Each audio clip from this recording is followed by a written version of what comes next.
309 players, 206 men and 103 women are here for the 2023 FIDE World Cup. It's the premier knockout tournament in over-the-board chess. All of these players have one goal: to become a candidate for the World Championship. Only 3 players in each tournament will earn this distinction. The winners will also earn a combined 160 grand in US dollars. Not bad. The top remaining seeds in 2023 are Magnus Carlsen and Aleksandra Goryachkina. Neither of them have won a World Cup before. Yes, even Magnus has yet to make it past the semis. It's that tough of a tournament. Still, Carlsen is the favorite in pretty much any tournament he plays.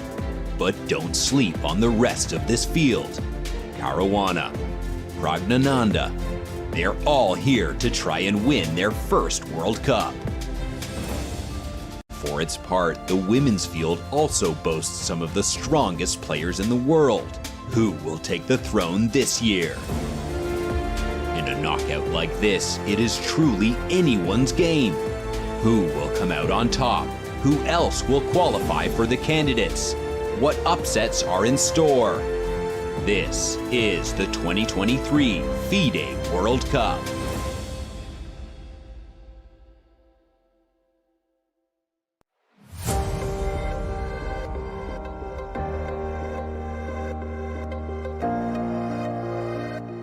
Back in Baku, it is the 2023 FIDE World Cup and some huge games ahead in Azerbaijan. We have 2 tiebreaks for you today. It's going to be a feast of chess.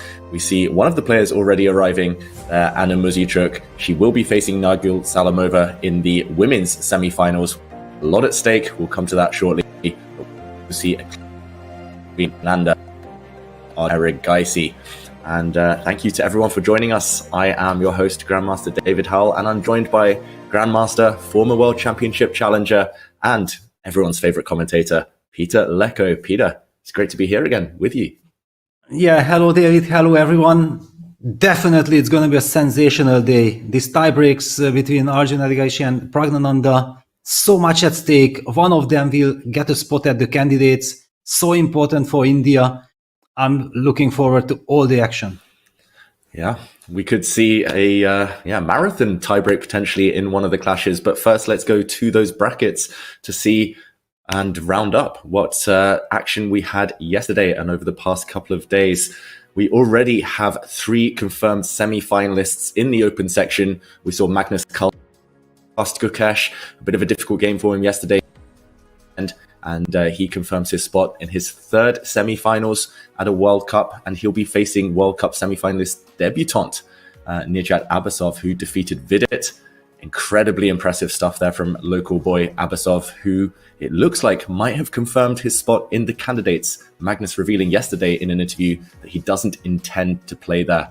So huge breaking news. And of course, Fabiano Caruana as well, winning against Dominguez. Peter, it was his first semi-final as well at a World Cup. Does that statistic surprise you? Well, the statistics are crazy. The World Cups are crazy. But that's what we love all about the World Cup. You just never know exactly who will make it, who will reach into the final. And so much at stake in all the matches. Yeah, so much at stake. And also a lot at stake in the women's section. We should go there just to do a quick recap and talk about what they are playing for today. We saw yesterday's semi-finals. Goryachkina did get the draw she needed against Tan Zhongyi, so she's booked her place in the final. She was already qualified for the candidates, and she will await the winner of course, Tan Zhongyi will get her chance at a reprieve because she will play in the 3rd place playoff match, where the winner will get a spot in the candidates. And that's what's at stake today, Peter. Another big game in these tiebreaks. Yeah, very big. And yes, whoever reaches the final automatically qualifies to the candidates. Otherwise, there will be a grueling, nervy match for the 3rd place. Well, it's a very even match. Anna had shown tremendous nerves in her previous tiebreak matches. I feel like she's handling the crazy situations those decisive moments extremely well, bouncing back against Elizabeth Petz with the black pieces on demand in the tie breaks. Salimova, on the other hand, had been truly impressive with the white pieces. So far, winning game after game. I think yesterday's game was one of her very first draws with the white pieces. Yeah, impressive play. Salimova, the underdog there. But before we delve into the matchups, maybe we can take a look at the format of the tiebreaks that we will be seeing today. We will, of course, start with a best of 2 rapid games, long rapid, I like to call it, where the players will have 25 minutes on the clock. So still a lot of time. And if those 2 games are drawn, if it's still tied 1-1, then time is slashed. It will be down to 10-minute rapid games where things will start to get a bit nervy. And Peter, we could see a long day of chess, because if those 2 games are drawn as well, then we will head down to the blitz. And we will start with 5 minutes plus 3 seconds and potentially 3-minute blitz if it gets down to it, where just one decisive result will be needed. So we will find a winner by the end of the day. But we've seen some incredible playoffs in this World Cup, Peter. Yeah, absolutely. I mean, we have been talking about this, that adjusting to the new time controls, that's an incredible challenge. Yeah, we are talking about first the players are playing 2 classical games. Now, if it's a tiebreak, that means that match ended with 1-1. Now we're going to see the classical rapid portion with the 25 minutes plus 10 seconds increment. If that's a tie, then the jump suddenly to the ultra fast rapid play with 10 minutes, I believe that that's one of the biggest challenges on the players. And immediately after that, the 5+3 segment starts. If it gets all the way down there, it's going to be extremely nervy, and it will be all about nerves. I also think that Anna, yeah, we see that Anna is the only player on stage, and she has been doing this. Everybody has her routine. Everybody has his routine. We see Abasov and Magnus Carlsen coming in the very last second, or sometimes even a bit late. But Anna has her own routine, and I think this is very important. You should never try to copy someone. And we see now also Salimova coming to the board just a couple of minutes before the playoff starts. A lot of nerves. I mean, I'm suddenly a bit quiet. Look at this. Anna is looking at her opponent. Also, Arjun Erigaisi has taken his seat, ready for action. He plays with the white pieces.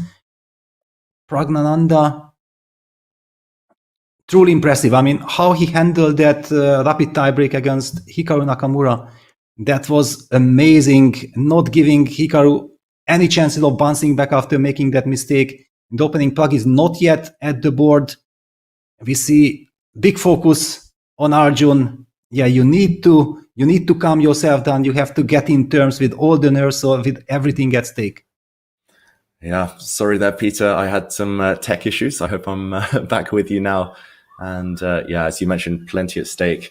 Arjun Erigaisi looks like he's meditating before the game. And yesterday we had an interview with Praggnanandhaa. He did confirm that they've been spending every evening together.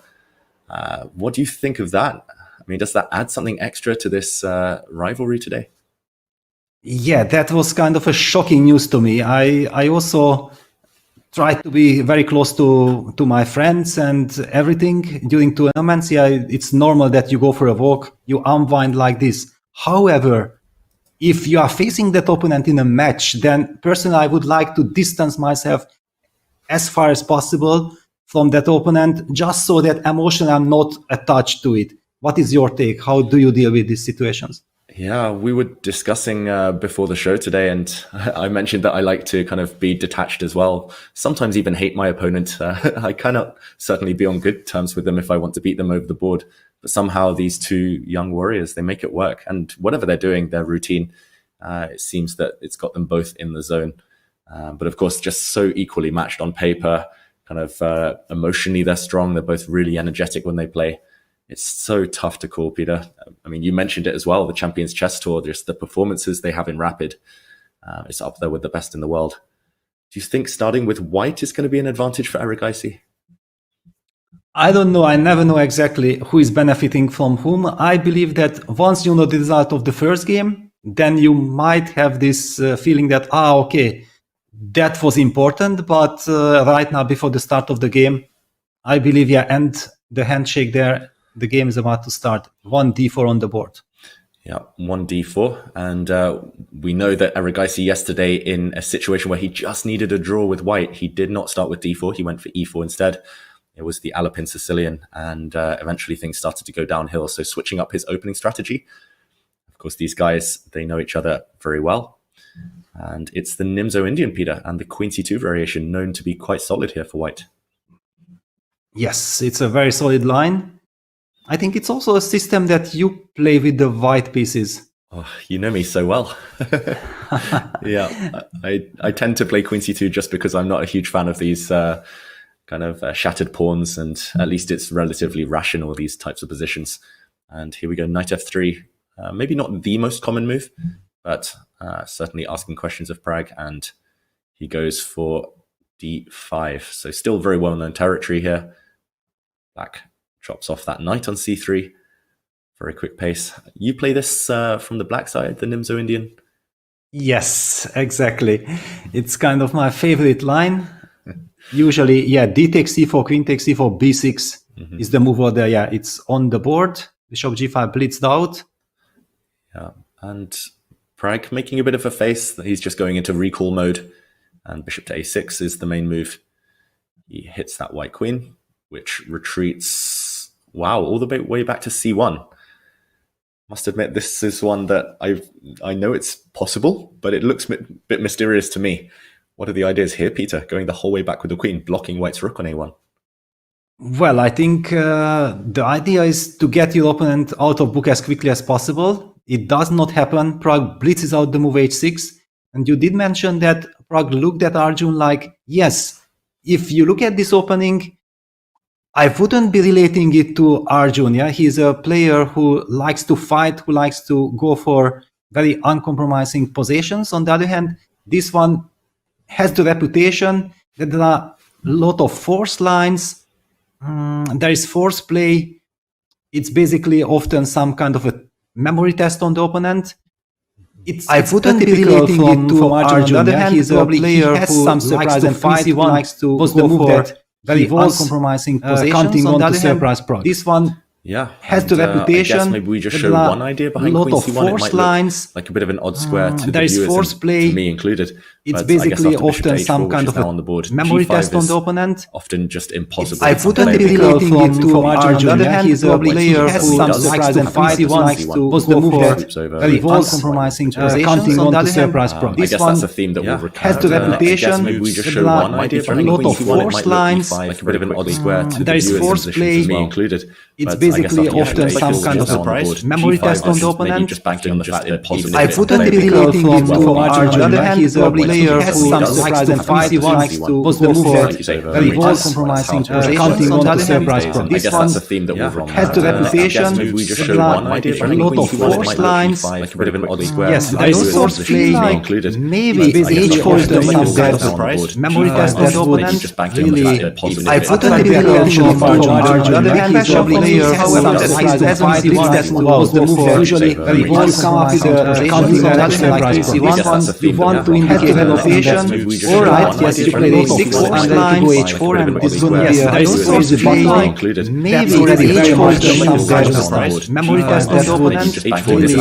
I wouldn't be relating it to Arjun. On the other hand, he's a player who likes to fight, that was the move usually very well come up with a counting direction like c1. You want to indicate an location. Alright, yes, you play a6 and then you go h4, and this is going to be a force play. Maybe h4 is some kind of memory test on the opponent. I wouldn't be relating it to Arjun. On the other hand, he's a player who likes to fight, that was the move usually very well come up with a counting direction like c1. You want to indicate an location. Alright, yes, the big question, however, lines is going to be a force play. Maybe h4 is some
Like this from Salamova. She's either going to get her bishop to f5 or she's going to land her queen on f6. This is really scary for white.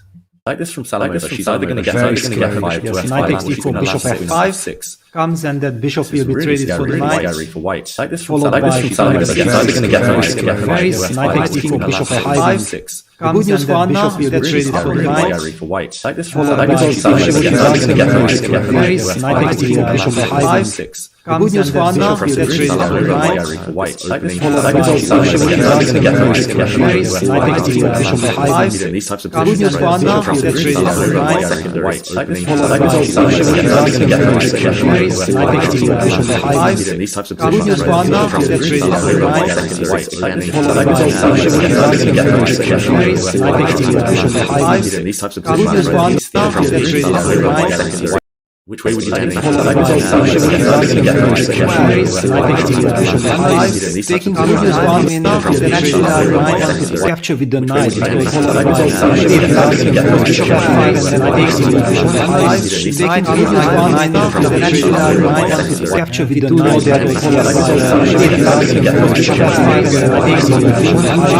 knight. I don't know, against the dark squares with queen f6, I don't see white able to fight, so I certainly feel that knight takes e4 is the move.